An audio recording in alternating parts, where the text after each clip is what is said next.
All right, so I'm sitting here with Adrian Moore, the Vice President of the Reason Foundation. I'll let him explain a little bit about the websites they have and the work that they do. There are a ton of ballot initiatives coming up in this November election, and I didn't know a whole lot about half of these. I have just started studying them, but we thought it would be a great opportunity to dive in with an expert who, this is what they do. They take these policy issues, they break them down. We're going to go over from an unbiased perspective. We're going to talk about what arguments are for or against either of the amendments and hopefully break them down into terms that you can understand.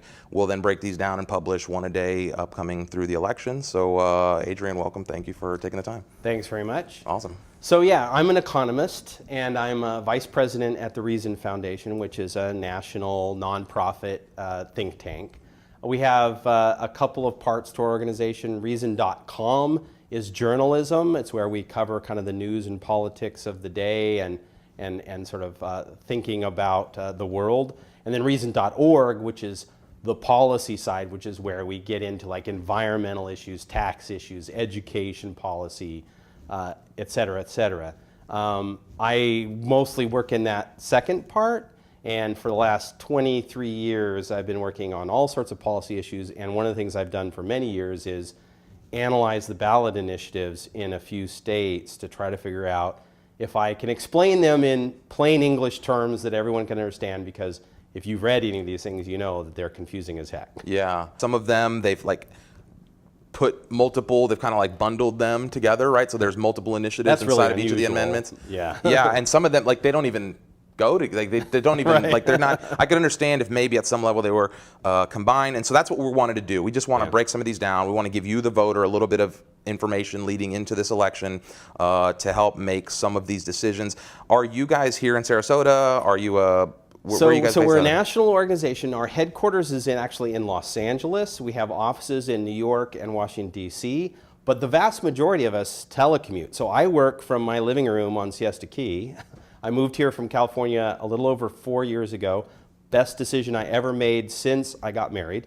Yeah. Boy, I should have done it at least a decade before. Moved down here. Yeah, absolutely. And then you were mentioning some of your press appearances. Do you do this regularly at any other level? Like, do you, in addition to publishing do you make your press rounds? Are you talking about this stuff on a higher platform? Like, where are you kind of disseminating your information here? So it's sort of catch as catch can. I've been actually writing a lot of op-eds on these ballot initiatives in various locations. I have had some in the local press here in Sarasota. I've had some in Orlando and Miami papers. I've been on the road talking about them. As you know, a lot of organizations are. If you've seen your mail lately, you're getting like loads of these flyers. And one of the reasons we started doing this is because, you know, the flyers tend to be, I mean, it's very partisan stuff, which can be useful. I mean, if you trust one of the parties, you're going to look at the information they provide. That's kind of why we have parties. But I thought so many people are just like, can you just explain it to me like in grandma terms, simple, you know, direct, without all the posturing and politics. And so that's kind of what we try to do, you know, to more or less success, because, you know, I do have my opinions, but I try not to let them color things too much. Well, it's interesting because there are readability studies that were conducted on some of these, and I think almost all of them you had to have at least a bachelor's level education or higher to be able to comprehend or understand what's going on in the ballot. Well, yeah, I mean, it's funny, when I started this, I've got a PhD, and that actually training didn't help me at all. It's really, the more time you spend with legislation and laws, which is what I've done for over 2 decades, the more you learn, like, the law, there's a separate logic to how laws work that's different from the stuff we do in our everyday life. You would think the rules of logic would apply evenly, but when you get into legislation and politics and government,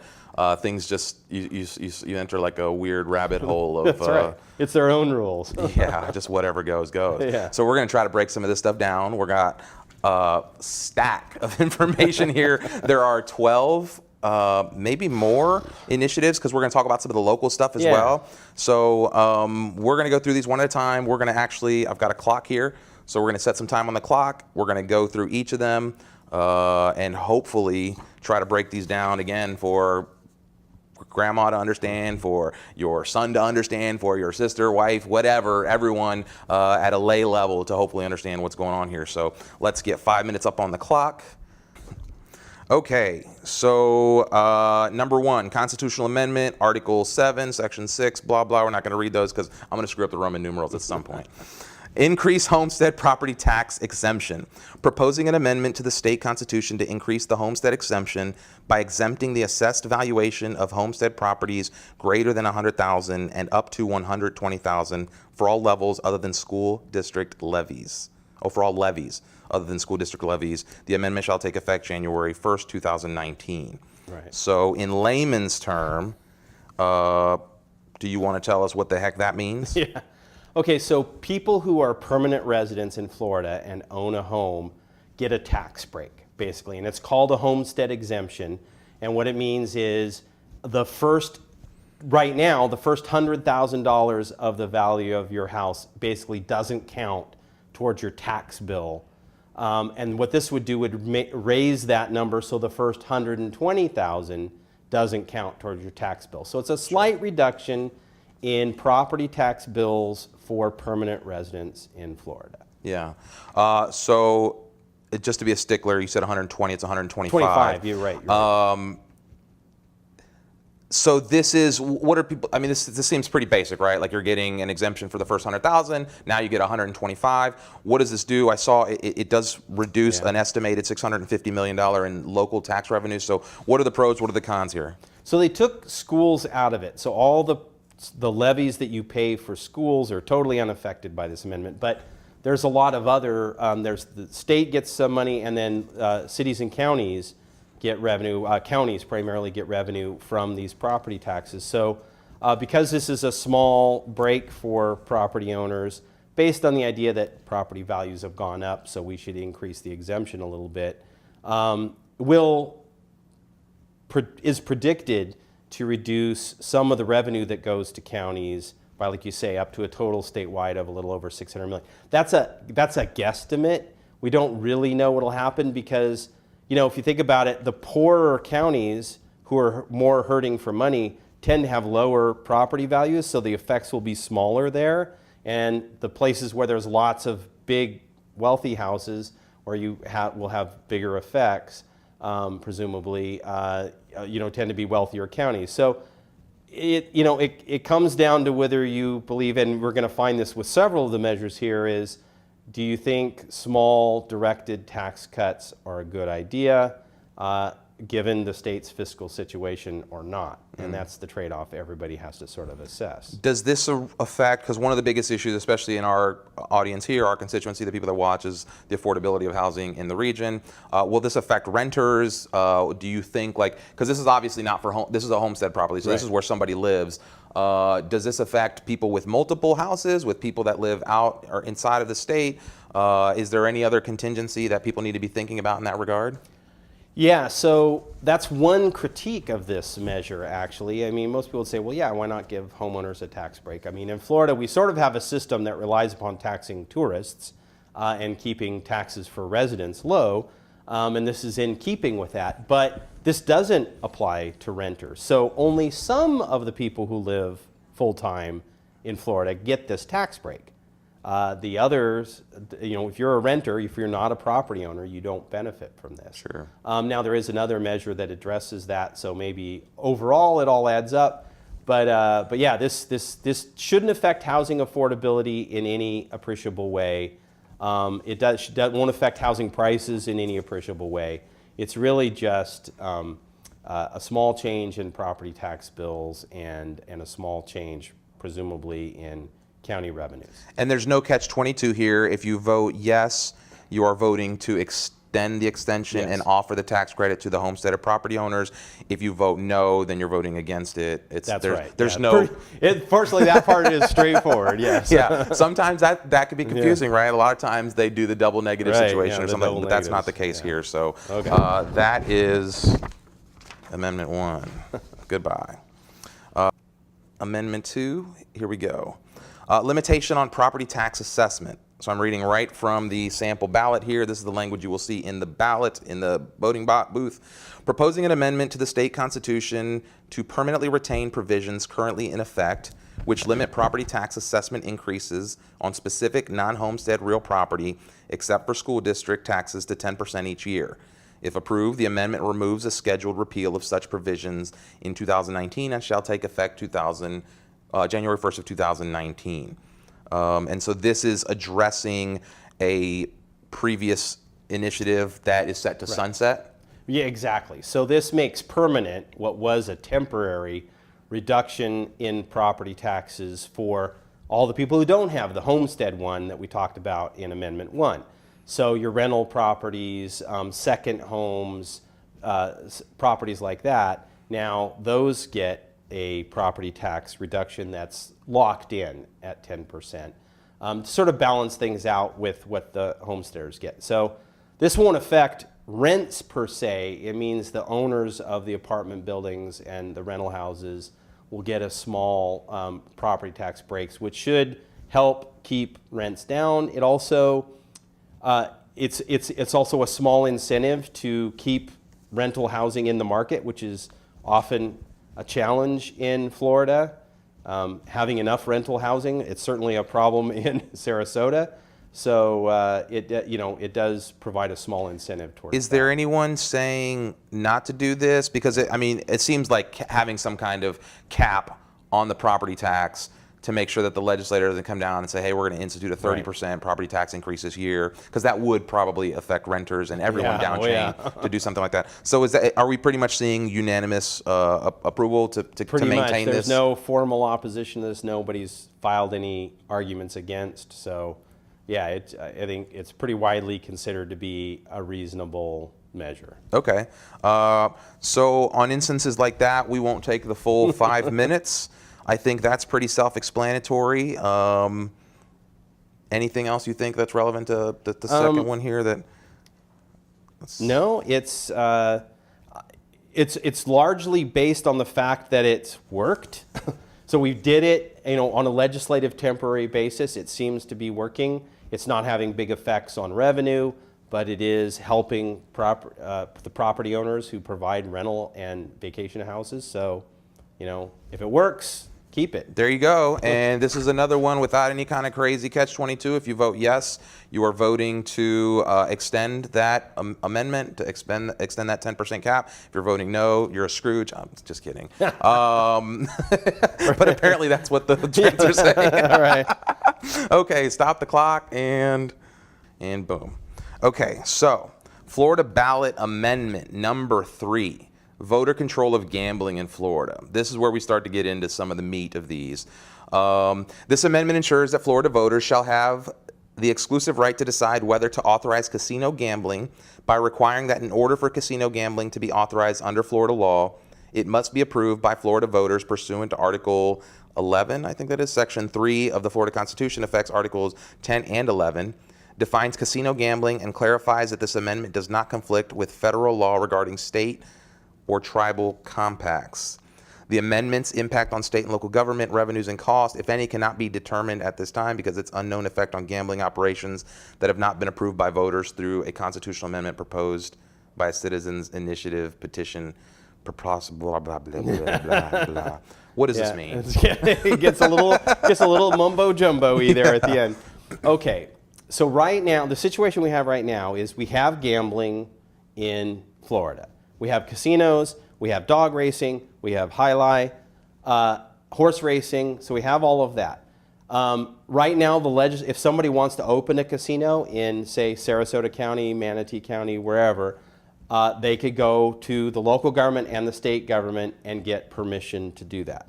What this amendment would do would say that's done. Now, if you want to open a casino, not a horse racing track or jai alai game or dog racing track, but a casino, you would have to put an initiative on the ballot and all of Florida would get to vote on whether, say, Sarasota County or any other county in the state gets to have a casino. So who's pushing for this? Because this seems like it does a couple things, right? It First of all, it locks in if you've already got a gambling institution, like you're in the set, club, yeah. you got nothing to worry about. But if you're, and so this seems like it would make it a lot harder to get a new casino. So maybe that's where you draw the line. If you are pro or against, maybe that's how you break this down. But are there any things to worry about here from like tax implications, the average citizen? Like what real meat is there here that they need to understand? Yeah, so it is it is maybe a little bit lopsided in the sense that right now the legislature can approve casinos. I think everybody knows the legislature hasn't approved any casinos in Florida, really, at all. Sure. We only have them on Seminole lands, which they are able to do through compacts. So we're not really preventing something that's happening. It's more of we don't want to worry about it in the future, so we'll make it permanently up to the voters. And so, not surprisingly, this measure is entirely supported by two organizations. The Seminole Tribe, who doesn't want other people having casinos, obviously, because they've got the only ones, and Disney Corporation, which doesn't want people doing anything other than going to Disney properties. They don't want to have competition. They don't think it's good for the image of Florida and for their wholesome family entertainment sort of approach to things, which is fair. From their perspective, that's how they see it. I guess the question for people is, do they think it's right that everybody in Florida, that if you want to, let's imagine, I don't know, I'm trying to think of some, let's say one of the counties over there by Jacksonville decides they would like to have a casino. There's a company that wants to open a casino. The county government wants it. The local governments want it. They see it as it'll create jobs. It'll help them bring some tourists in, spend more time than just going to Cape Canaveral or St. Augustine and then moving on to other parts of the state. They would no longer be able to just do that, get permission from the state and say decide yes locally. to that. So decide it locally. Everybody in the state would have to vote yes, let's let Jacksonville do this, which means the rest of the state could say no, even though it wouldn't affect them. Right. So you have to think about whether you think that's fair or not, or whether you think, this voters in the state, this affects the character of the state, and do we all want to have a say in that? I feel like this line of thinking will come up later too as we talk about single member districts, the local initiative, because it is, it's where do you draw the divide of who gets to have a say into what goes on in a locality, in a municipality or a city or something like that. So this would not affect the Indian casinos or their ability So to... everything that already exists is basically... Could they create new ones though, or would this affect them and their ventures for So new? the Seminole Tribe can add casinos under their existing compacts. If they can negotiate with the state to do that, this explicitly would not affect So them. this is more to prevent maybe like some Vegas guy come out here and bring a franchise of his whatever. And I guess the other way to think about it is, since the legislature has basically not been allowing that, if you think that some future legislature is going to, fall in love with gambling and suddenly allow casinos in the state, then you might see as a way to keep it in the voters' hands. If you think, well, the legislature's been doing a good job so far, on this at least, then why do we need to have everybody vote on it? But also keep in mind that online gambling is where all the growth is. It's not really casinos anymore, though casinos are pretty successful. But everybody in Florida can gamble, if not at one of these horse tracks or dog racing tracks. The online gambling is much larger than casino world. Sure. So there's plenty of gambling going on already. There you go. Your decision, Amendment 3, out. Okay, so ballot, Amendment number 4, Voting Restoration Amendment. This amendment restores the voting rights of Floridians with felony convictions after they complete all terms of their sentence, including parole or probation. The amendment would not only apply to those convicted of murder, or sexual. I gotta read that again. The amendment would not apply to those convicted of murder or sexual offenses, who would continue to be permanently barred from voting unless the governor or cabinet vote to restore their voting rights on a case-by-case basis. The precise effect of this amendment on state and local governments costs cannot be determined, but the operation of current voter registration laws combined with an increased number of felons registering to vote will produce higher overall costs relative to the process in place today. The impact, if any, on state and local government revenues cannot be determined. The fiscal impact of any future legislation that implements a different process cannot be reasonably determined. Are they just adding this little second section with a financial caveat? Is that like, why is that part on the ballot here? I don't recall seeing some of that stuff before. Asking why is an unfair question. Okay. Because it's, I don't know the reasons why. I think there's requirements for evaluating the fiscal impacts of measures if they might affect the budget. In this case, it might affect election costs. So, I mean, they were just reflecting that. Sure. But the real meat and potatoes is the first part. Sure. Right? So it's basically saying felons, it restores their right unless you're a sexual offender or a murderer. A murderer, right. So in almost every state in the country, once you've done your time and you're, if you're released on parole, whatever it is, when you've completely finished your court sentenced punishment for committing a felony other than major ones like sexual offenses and murder, you get your voting rights back. That's how it works in most of the country. There's a few states that don't do that, of which Florida is one. We have a system instead where you have to petition to a state agency to get your voting rights back, and they only process a few of those applications every year. So there's this massive backlog, to the extent where 1/2 of all of the felons who can't vote in the United States are in Florida. So there's 3 million in the whole country, 1.5 million are in Florida. So we are completely out of whack on this with the rest of the country. And what this would do would be to replace the system with something not as open as the rest of the country, but a lot more open than the system we currently have, so that once people have done their time and served their punishment, they can vote again. Yeah, I mean, I didn't know that stat, that we were that disproportionately out of whack. Can you repeat that again? Yeah, so there's 3 million ex-felons who can't vote in the United States. 1.5 million of them are in Florida. And yeah, and we don't have half the population of the United States. No, we sure don't. Just Not checking. even close. Yeah. So our system is particularly unfavorable to get people getting their voting rights back. And what's the biggest argument against this?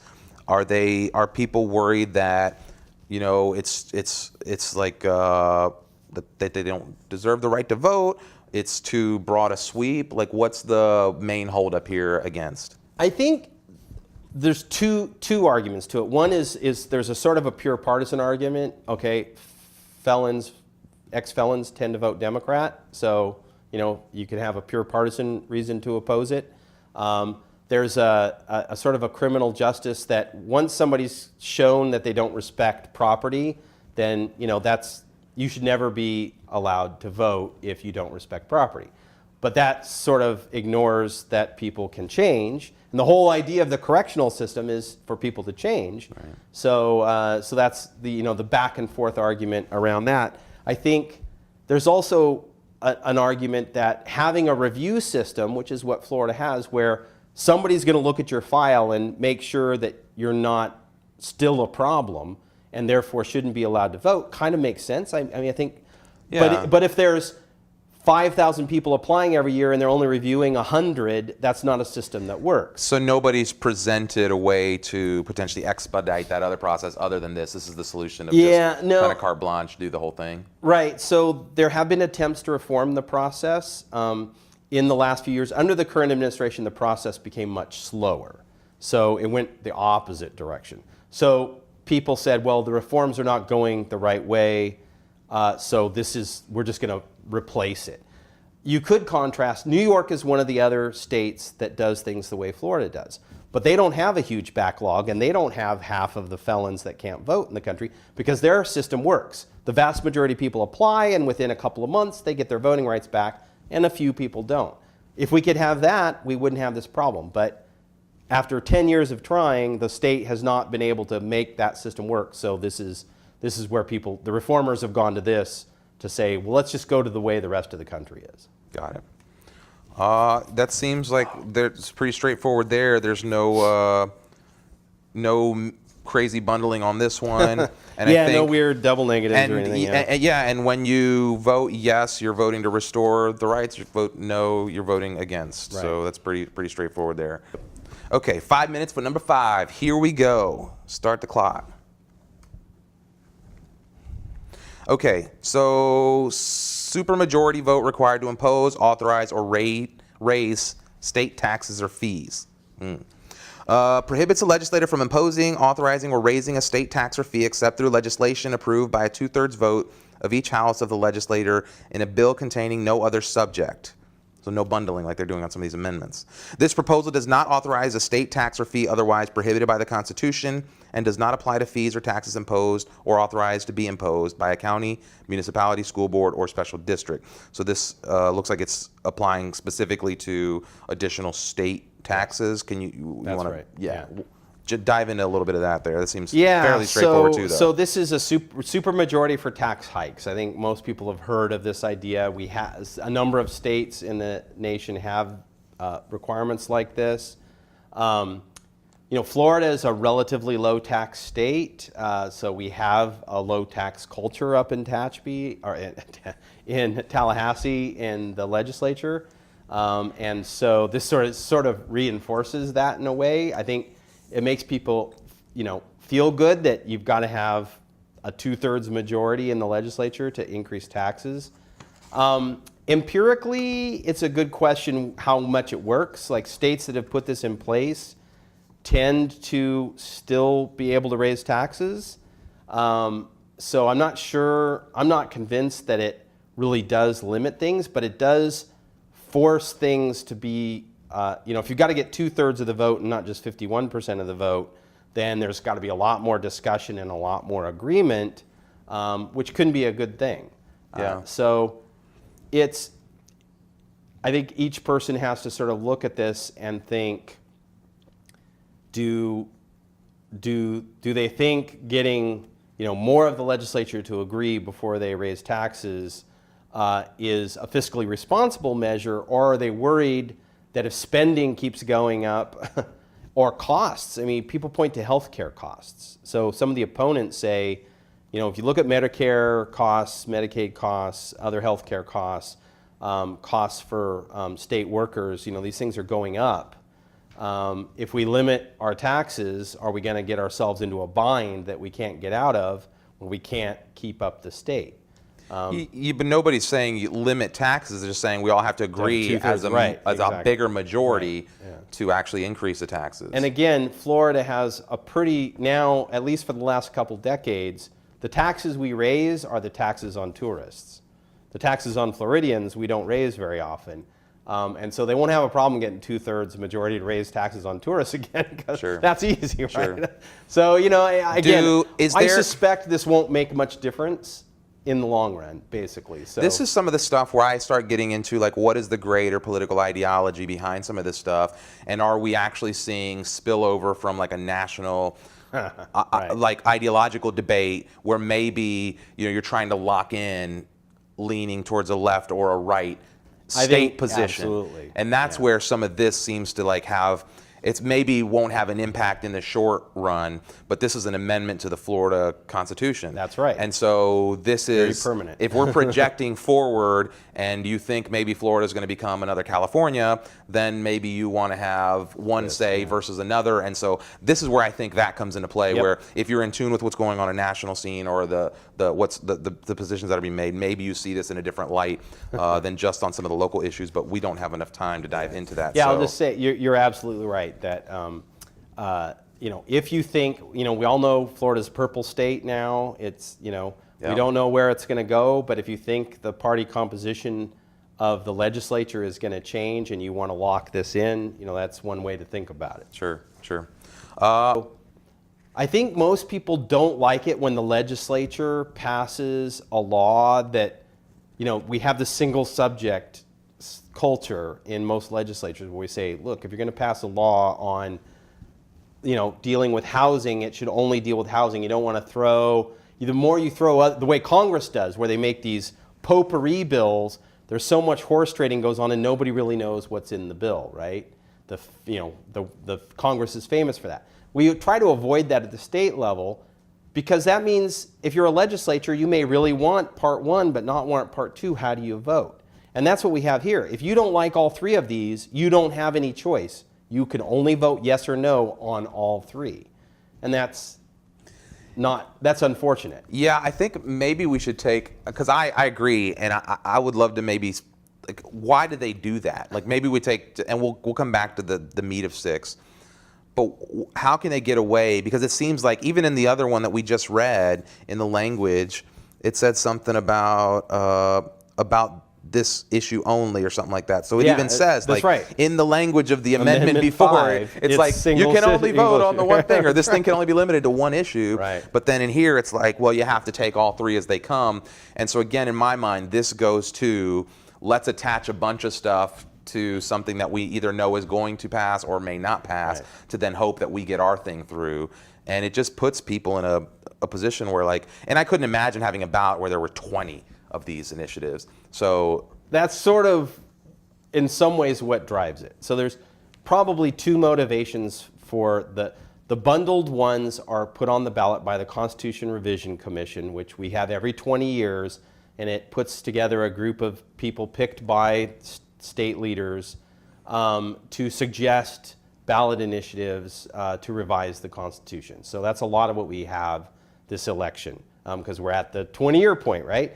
And they did something that hasn't been popular in the past, which is to bundle some of them together like this. Partly because they thought if there were too many on the ballot, a lot of people wouldn't vote on them, and they wanted people to vote on them. And also, if you're pretty sure one thing will pass and you're not so sure about others, that's the cynical view, is that you put things that you're not sure about how popular it will be with things that you think are going to be popular, hoping that people will want the popular thing bad enough they'll hold their nose and accept the unpopular part. And there'll be more of those, I think, later in the amendments that we're going to talk about. But, that's a little bit of what's going on here, I think. Okay. Let's reset. Number 6, rights of crime victims, judges. Okay, so this one creates constitutional rights for victims of crime, requires courts to facilitate victims' rights, authorizes victims to enforce their rights throughout criminal and juvenile justice processes. It also requires judges and hearing officers to independently interpret statutes and rules rather than deferring to government agency interpretation, raises mandatory retirement age of state justices and judges from 70 to 75 years, and deletes authorization to complete judicial term if 1/2 of the term has been served by retirement age. I think I'm with most of this. Right. Let's take it from the top. So, constitutional rights for victims of crime, requires court to facilitate victims' rights, authorizes victims to enforce their rights through criminal and juvenile justice. What does that mean? So it's actually on the ballot in a whole bunch of states this election. It's called Marsy's Law, and it's the idea of taking a bunch of things that are already in the law, basically, and putting them into kind of a Bill of Rights for crime victims. So it's things like you can't be, stalked by the person that's accused of victimizing you, and the courts have to listen to you and accommodate you and help you, notify you when the person is being released, that you're a victim of their crime, et cetera, et cetera. So there's this bundle of things that mostly are already in the law that it would put in this sort of format. So it's not actually a big change. It's more of an emphasis, and it's more of notifying the justice system, the prosecutors and the judges and people like that they need to pay attention to the victims as much as the process of the trial and incarcerating the person. So what is the opponent? What is the against this? What's the what are the biggest arguments? The real arguments against it are primarily around the bundling thing, but also I think by taking what are largely administrative processes and putting them in the Constitution, it's the first one of those questions where it is, because the CRC can only put constitutional amendments on the ballot, this is something that probably makes more sense as legislation than as a constitutional amendment, but that's the mechanism we have. So, do you want to put measures about how the judge talks to victims, how the justice administration system interacts with victims in the Constitution, rather than leaving it as a matter of law and sort of management? It doesn't, again, change anything fundamental. So again, the objection is, let's not put into the Constitution stuff that doesn't need to be in the Constitution. Yeah, which I mean, I see as sympathetic to that argument, right? I'm a big fan of not making victims' rights things is important, right. but it's not obvious that it needs to be a constitutional. And then the rest of it is just raising the judicial retirement age. Yeah, so the second part, raising the judicial retirement age. Okay, we all know everybody's living longer. People are mentally and physically fit, older and older. So it kind of makes sense. We have lots of judges that are being forced to retire at 70. But does it? Because are these lifetime appointments for most of these judges? Are these terms that they're being elected for? What are most of these are elected judges who can't run anymore after they turn 70. So once they hit their 70, they just... So we have a chance to, if they're go. too old... You should probably go. Yeah. Not going to lie. Yeah. I'm going to lose all journalistic credibility. But we need new people in office. Go enjoy retirement. And that's definitely the main argument against it, which is, we don't want the same people in there forever. New blood. We want new blood. Because, And my wife makes a great argument. The older cohort of judges has basically no females in it. It's only when you get down to the newer judges. So this is also a way of accelerating the body of judges in the state, kind of catching up with the demographics of the state. So yes on well, there's the third part, which is the real geek inside baseball stuff that no poor normal person should have to understand.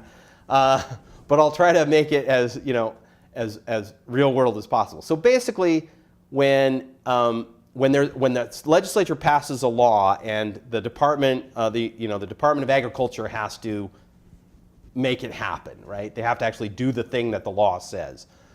Usually, there's some interpretation required. You got to figure out, what does this law mean and how do we do this? And they do that. Then somebody sues and says, no, the law really means this instead. Generally, judges will say, look, unless you have really good evidence that the agency is not doing what the legislature meant, we're going to say the agency gets to figure out what it means. So we defer to the agency, and we, unless there's very solid arguments or proof otherwise. This basically measure would say, no, you can't do that. You have to assume the agencies are all completely self-interested or incompetent or whatever. You have to judge the merits of every case totally on the evidence and not defer to the agency's interpretation. Yeah. So again, you could make an argument. I mean, I don't know that I hate everything about that either, right, because exactly. I think sometimes you get caught up in some of the bureaucracy, and maybe a judge not looking at precedent or not looking at the flat regulation and saying, okay, this is a case-by-case basis. So that could be where there's conflict here, right? Maybe you believe yes on one of these, no on the other one, but you don't get that choice. You have to approve them all or reject them all. And so we talked a little bit about bundling. You can see the segment on that, but yeah, that's your choice on number 6. Yay or nay, victims' rights and judges, ages of retirement, and their decision-making capabilities. Through these, 8 was removed, so you'll see a gap between 7 and 9, but we'll go through number 7 here. First responder and military member survivor benefits, public colleges and universities. So this grants mandatory payments of death benefits and waiver of certain educational expenses to qualifying survivors of certain first responders and military members who die performing official duties. Requires supermajority votes by university trustees and state university system board of governors to raise or impose all legislatively authorized fees if law requires approval by those bodies. It also establishes existing state college system as constitutional entity, provides governance structure.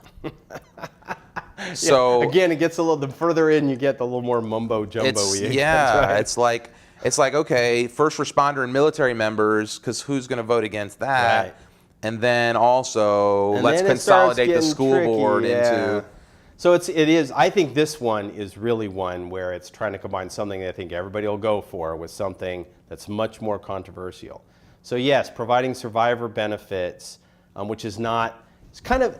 It's the way it's supposed to work, but the system is not functioning perfectly. So this would presumably fix that, so that if you're the spouse of a service member or a public safety worker in Florida who dies, that you get the survivor benefits you're supposed to get.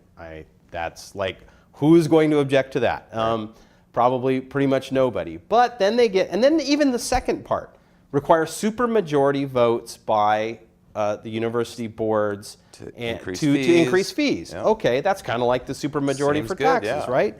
Seems not that unreasonable. And then there's part 3, which is the way the university system in Florida is structured right now is locked into the Constitution forever. Yeah. So when technology... Well, not only that, but then it gets one governing body. So it's essentially saying like it's all one unified, body, yeah. all the state colleges, anything that's state funded is going to be under one umbrella with one governing board. Locally, there will be some level of some board, right? There still have some level of whatever the trustees, or I don't know what they call it at the lower level. But yeah, but then to ingrain essentially that system of education in the Constitution. You know, do people think there's maybe some technology change going on in education? Do you think they'll be teaching classes the same way 10 years from now as they do now, let alone 20 or 30? And yet we're going to put in the Constitution that you can't change our university system.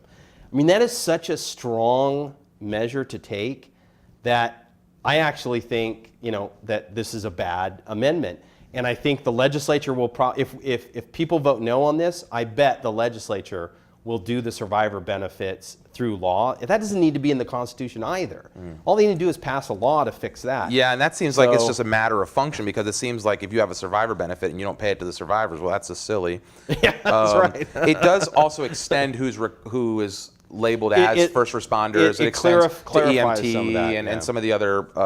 So it's a little bit broader into. But it matches more what I think people think. I mean, the guy, just because when an ambulance arrives, whether they're an EMT, a paramedic, or a firefighter, it doesn't make sense to the average person, I think, that they should have radically different benefit packages, right? If they all work in emergency response to come get you when you're in a car accident, it makes sense. Here's just from the Tampa Bay Times.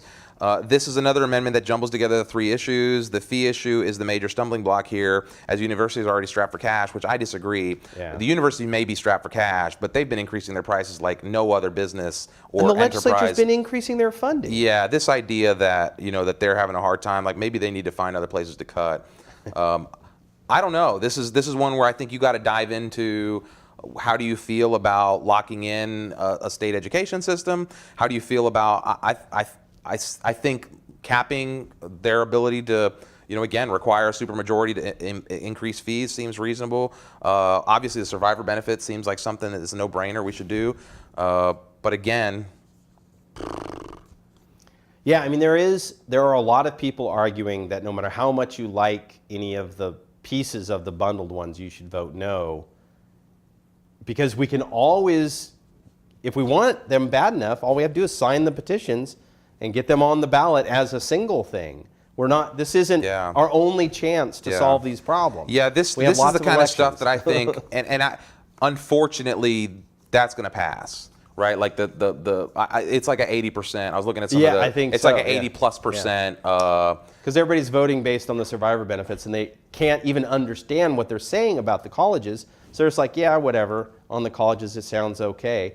But I think we're going to wind up regretting having that in our Constitution. Yeah. Okay, so amendment number 9. This is another one that's like a little, how they decided to connect these two or why. Anyway, prohibits offshore oil and gas drilling, prohibits vaping in enclosed indoor workplaces. So prohibits drilling for the exploration or extraction of oil and natural gas beneath all state-owned waters between the mean high water line and the state's outermost territorial boundaries. Adds use of vapor-generating electronic devices to current prohibition. of tobacco smoking in enclosed indoor workspaces with exceptions, permits more restrictive local vapor ordinances.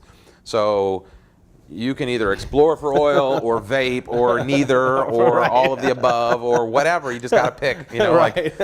Yeah, those two clearly related, right? I mean, I know you're not supposed to smoke when you're putting gas in your car. Maybe that's But even the vaping is not incendiary. I know, exactly. So it doesn't make any sense.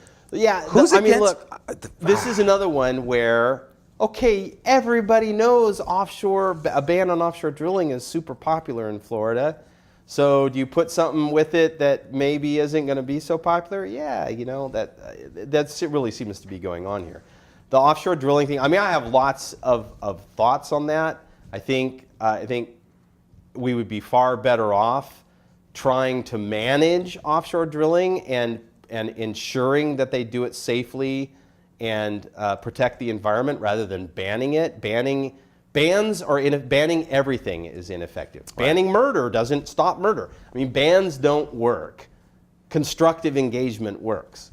So that's, you know, enough said on that. I think the biggest thing I think is probably it's the environmental concerns, probably right. And with the BP oil spill being so recent. We don't want oil on our beaches. I mean, people are naturally afraid of it, and I think they take the easy way on it. I agree, and I think we should be doing everything that we can to find our way towards sustainable energy. Yeah. But I also don't think that, you know, this idea that with a snap of we're going to solve some of these problems. Again, this is one of those weird ones where it just looks like they're bundling things to bundle things because maybe it's going to pass. I don't know what the percentage was on the polling on this. Yeah, it's been moving. I think it's doing pretty well. Yeah. The last I saw. Yeah, not as definitively as the last one. But I don't know that there's a whole lot of empathy for the vape people though, especially at work. It doesn't say you can't vape in public. It doesn't say you can't vape at home. It just says you can't vape in workplaces. But again, do we need to have a constitutional amendment that says you,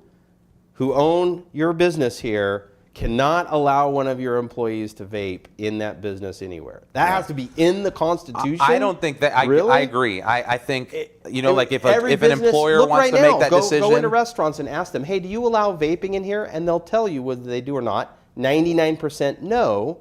They don't allow vaping because people don't know whether it's vape or cigarettes. What's the argument for? Like, is there some big group that's anti-vaping? The argument is they don't. There's two parts to it. So there's just people who are against vaping because they think it encourages smoking and ignore all the vast amount of increasing scientific evidence that the biggest thing helping people quit smoking is vaping. And then the second part is people who are employers who say, I don't want to have to argue with people about whether they can vape at work or not. So if we just pass a state law, then I'm off the hook. Yeah. So it's a lazy way out. Putting it in the Constitution is crazy. Yeah. Well, I think I think a lot of the things we do from a political standpoint is crazy. We try to lock in dumb shit like this in legislation, which then requires another constitutional amendment to try to fix. That's number 9. We're going to throw that right down with the rest of them. Start it. Another bundler. Okay, so number 10, amendment number 10, state and local government structure and operation. Requires legislator to retain Department of Veterans Affairs, ensures election of sheriffs, property appraisers, supervisor of elections, tax collectors, and clerk of court in all counties. Removes county charters, ability to abolish, change term, transfer duties, or eliminate election of these offices. Changes annual legislative session commencement date in even number years from March to January. Removes legislators' authorization to fix another date. Creates Office of Domestic Security and Counterterrorism within Department of Law Enforcement. Yeah. So there is a theme. The theme is micromanagement by the Constitution in the state, right? So, I mean, there's a couple state level pieces and a couple local level pieces. The first thing is we have a Department of Veterans Affairs. This would make that, it would put it in the Constitution. You know, it's not obvious why, given that nobody's trying to get rid of the Department of Veterans Affairs, but okay, you know, I guess that's relatively uncontroversial. Let's just make it permanent, part of the state government. Then there's create a new Domestic Security and Counterterrorism Office. The main argument for this is that we all know we live in a world where security and concerns about terrorism are a lot more of an issue than they were 20 years ago. The main argument against is that dealing with terrorists is not the state's job. That's what the federal government does. We have all kinds of vast agencies for that. I'm not sure Florida's like the crack-a-lackin' anti-terrorist organization. I mean, I'm highly skeptical that the state of Florida is going to be the point people on domestic security and counterterrorism. So that's right. And would they even be able to supersede any of the national agencies anyway? The right. Feds so they would have jurisdiction always. So all they would be state helpers of the Feds. And isn't there, somebody says something maybe like about the number of department, would they have to get rid of a department to bring this in? Can they just add a new bureaucracy like this? Like so there's part of the argument why we're making the change to Veterans Affairs. If arguably, yes, if we create this new thing, we have to get rid of another agency. If we move Veterans Affairs into permanent status in the Constitution, then it can't be on the chopping block. So it's protecting it from those trade-offs. But yeah, we might, if we approve this domestic security counterterrorism agency, have to eliminate something else, except that we're moving Veterans Affairs off the list, so it all kind of balances out. We don't have to cut anything in this case. I see. So it balances out. But then there's the county seat elections, the supervisor of election, the sheriff. It's quite weird. And so basically what that's saying is that it requires, so in each county, not all of those positions are filled, right? Right. Well, actually, even before we get to that, the third piece is, instead of letting the state legislature leaders, the Speaker and the Senate President, decide when the legislature is going to meet each year, which is what they do now, this says no, from now on they always have to start on this date.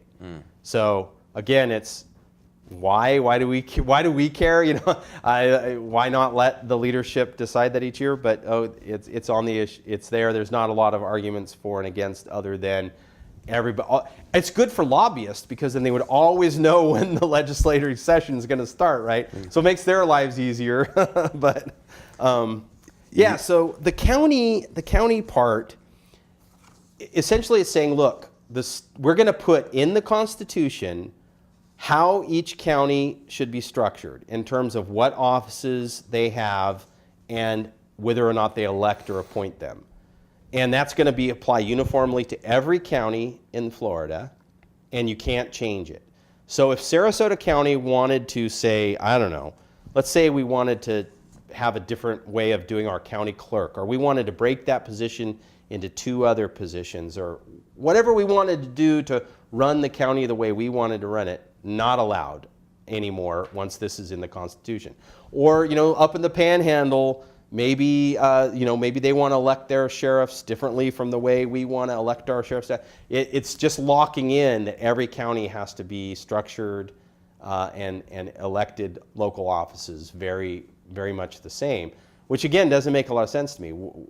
Why can't counties be different? Right. Who's hurt by that? Yeah, it seems to me like a lot of this is grabbing power from the localities and putting it into Tallahassee, which is the same thing we've done on a national level. We've taken more power away from the states and given it to Washington, D.C., and it always bothers me when power is going in that direction. Because in my mind, if we were doing what was right, we would be moving power closer to the people, more toward the local governments, and allowing more flexibility for the local communities to kind of make those decisions. And so any of those kind of, and anytime they're bundled, right? Like you've got three initiatives that we talked about the bundling, but it's so hard to see how this is effective legislative process.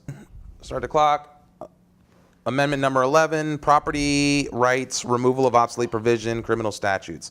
Removes discriminatory language related to real property rights, removes obsolete language repealed by voters, deletes provision that amendment of a criminal statute will not affect prosecution or penalties for a crime committed before the amendment, retains current provision allowing prosecution of a crime committed before the repeal of a criminal statute. Yeah, this may be the most I bet obscure. this has to do with marijuana, right? No. This is not. This is not. Let's make sure we can still prosecute all that, even if we legalize So something. this is. Oh, okay. There's a very tenuous connection. Okay. So basically, there's two parts to this one. There's a bunch of just technical changes to the law that are already done, but sort of locking them in again, like in the Constitution. Okay. And then there's this last part, which basically says if we decide to change the time that people are punished for an offense. So I'm just going to make up numbers for this example, but let's say, right now the punishment for stealing a car is a minimum of 10 years, and we decide, or the legislature decides they want to change that to 8 years or 12 years. That could not be applied to people who had already been convicted. So, which is an open question of when you make changes to the law, or to the marijuana connection would be then if we legalize marijuana, should people who are in jail or prison for possession of marijuana be let out and not punished for that because now it's legal?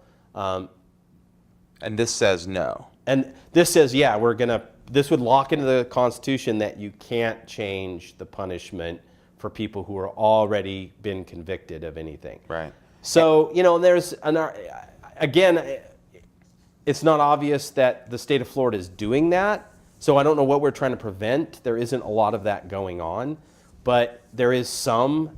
We are revising punishments. The last 3 years, the legislature has changed some of the sentencing requirements for different offenses, some of which have applied retroactively and some of which have not. This would just forbid you from ever doing it. So yeah, it would be a little bit out of whack. I think like the car theft example's not that big of a deal, I think, to most people. But when you make something that was illegal, legal, and marijuana is kind of the prime example, but you could imagine other things. And we've done this a lot in our history. We used to make interracial marriages used to be illegal, and people were in jail for it. Gay marriage, gay sex used to be illegal, and people were in jail for it. And once we changed our minds on that, the idea was, well, people shouldn't still be in prison for that, right? This would not ever allow us to make that kind of change. If we made something that's currently illegal legal, you could not let people out who are no longer in there for doing something that's currently illegal. So it seems like it's not equal justice. Like we all know in the Constitution we have this equal justice provision. If you've got, here's Tom in 2021, he got arrested with an ounce of pot and he's doing 6 years. And here's Harry in 2022, he got arrested with an ounce of pot and he doesn't get punished. Nothing even happens. Yeah. That's not equal justice. Right. So. Yeah, I think that's and that's one where if you vote yes, you're voting to remove that language. You're voting to make it no longer possible to change the punishment for crime. So basically, you're saying if you vote yes, you're locked into whatever the law was in the moment you committed the crime, right? Not potentially what it may be down the road. When we change our minds, right? Yeah. Right. Okay, that's number 11. Moving on. Big 12. Boom. Number 12. Amendment number 12. Let's read it right off the ballot here. The easiest one. Lobbying and abuse of office by public officers. Okay. I'm interested. Expands current restrictions on lobbying for compensation by former public officers. Create restrictions on lobbying for compensation by serving public officers and former justices and judges. Provides exceptions. Prohibits abuse of a public position by public officers and employees to obtain a personal benefit. Right. So what is this saying here? Yeah, so this is super popular, I think. This would make it, when you're a politician and you stop being a politician, you have to wait longer before you can be a lobbyist. That's what it does, very straightforward. There's a 2-year ban right now. This would make it a 6-year ban. So a longer time after you get out of office before you can be a lobbyist. So I think there's a visceral, people like that idea because we don't like, we think when a politician's in office, if he's thinking about, well, I'm only in office for 10 years, and then I got like 20 or 30 years working as a lobbyist. So why don't I just start selling out right now, right? So I can make my career as lucrative as possible. I think if you're electing people who are like that, that might be the problem, but people don't want that dynamic. They want to keep the thinking about your lobbying career as far from these guys as possible. Yeah, this is the first thing I see that seems to try to limit some of the power of government in Tallahassee. Right. It seems to me like anything like this is a good idea to at least consider. You create moral hazards when you start allowing people to posture for power as they're going to be out of it, and so anything you can do to kind of create a buffer between them and that positioning for power is a good thing. So, well, I've got a flip side to that. Okay. Even though generally I'm totally agreeing with what you're saying. I think we need to find ways to limit the power of these state officials. I wonder how much this really works, and this mostly comes from I've spent a couple of decades working in legislature. I go to Tallahassee way too much and spend way too much time in there. And there's a couple complications to this. First of all, I think people's caricature of how politicians are is way off. I mean, sometimes it's right. I mean, some people are really like that. We all see people like that. But most people who run for office and get elected, if you've ever met them, they are kind of regular folks in a lot of ways. They're really not that. A campaign, people want to say, well, if you got money from company X, clearly you're always voting for company X. And they forget, well, they also got money from you and your neighbor and the party and company Y. And that company X might have given money to the other candidate too. Yeah, exactly. And so, it's actually, there's the buying votes thing doesn't work really very well at all. Not that it never happens, but it's not nearly as much as most people think. And the other thing is that lobbying is kind of part of free speech. Sure. I mean, it's not like they're in there making contractual deals. They're just presenting if you ever watch lobbyists, all they are is salesmen. They're making a pitch, and either the legislator is persuaded or he's not. And part of how the system works is legislators are not experts on everything. They listen to both sides and they make up their mind. Lobbying's part of both sides. Yeah. Nobody's getting lobbied by only one side. To have any real impact, I agree with you. To have any real impact, I think the focus needs to be on potentially the funding mechanisms inside of elections, as opposed to, because lobbying, again, or even more, just what decisions they can make. If they can't make decisions, we talked about this earlier. The more we give them the power over, the more decisions they make. The less decisions they make, the less we have to worry about those decisions being corrupt. Agreed. Right? Yeah. So. Yeah, and I mean, lobbying works like advertising in a certain sense, right? And the biggest problem is that there are often imbalances in who's spending or how people are spending.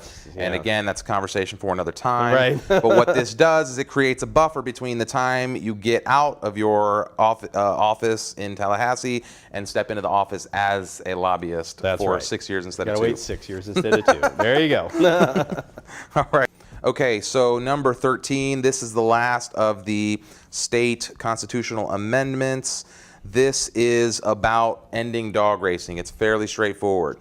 Phases out commercial dog raising in connection with wagering by 2020. Other gaming activities are not affected. So essentially, goodbye to Sarasota Kennel Club or some of the actually, dog tracks, or what? that's the most common misperception about this because of the way that's worded. It does not end dog racing. It ends gambling on the dog racing. So if you can figure out a way to still make money off of dog racing without letting people bet on it, you still can. Now, I think we all know that the only reason they're racing the dogs is because people are betting on them. Sure. So this will have a real effect because if you take away the wagering. Now, there's a lot of other things that go on. Who says you can't be? You said earlier with the online gaming, maybe they're betting the races online. That's or something, the thing. Right? Most people don't ever go out to the dog race track here in Sarasota, so they don't really know that once you get in there, it doesn't really look like a casino per se, but there's a lot of gambling that goes on there that is not the dog races. Right. And they call it parimutuel, and it basically is a in one room form of online gambling, basically. They could still do that. So You know, in terms of affecting gambling, in a lot of ways, this doesn't have a very big effect. In terms of how it affects dog racing and the dogs, that's really what This is this is mostly- on the initiative because people argue It's that animal the dogs, rights. This is an animal the dogs rights are not initiative, treated right. well, and there is a fair amount of evidence that sometimes the dogs aren't treated well. Sure. Though there's also been a number of objective investigations that have said, look, the dogs are treated okay. We don't, you know, same thing. You could say the same thing about horses. So it, you know, it's a very emotional issue, I think, for animal rights folks. I'm sort of on that. I mean, I'm a big dog lover, and I don't want any dogs to be used commercially like that and not loved. I'm not sure a constitutional amendment is the way to do that. I think Yeah. if we all just quit going there and quit gambling and we put social pressure on the people who do, that would be a much better way to put an end to this. Just like, you know, there's a fraction the amount of smoking there used to be, and it's not because prices went up.